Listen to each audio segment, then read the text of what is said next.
মঙ্গলবার রাতে অভয়নগর ব্লাডসান ক্লাব সংলগ্ন ভেটেনারি রোড এলাকায় দীর্ঘ প্রায় 28 ঘণ্টা অবধি বিদ্যুৎ না থাকায় এলাকার জনগণ ক্ষুব্ধ হয়ে রাস্তা অবরোধ করেন।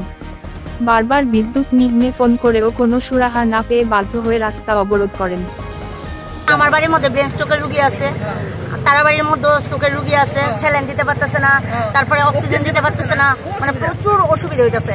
আমরা রান্না খাওয়া অবদ্ধ ধরতে গেলে আমরা তো মোটরে জল তুলতে পারতেছি না, আমরা খামু কোথেকে? কমপ্লেন দিয়ে আইছি, তারা আমরা কোনো শিওর দিছে না যে এত রাত থেকে এতটার মধ্যে আমরা কারেন্ট দিব, কোনো কিছু মানে তারা আশ্বাস দিতেছে না। কতক্ষণ ধরে কারেন্টটা নাই?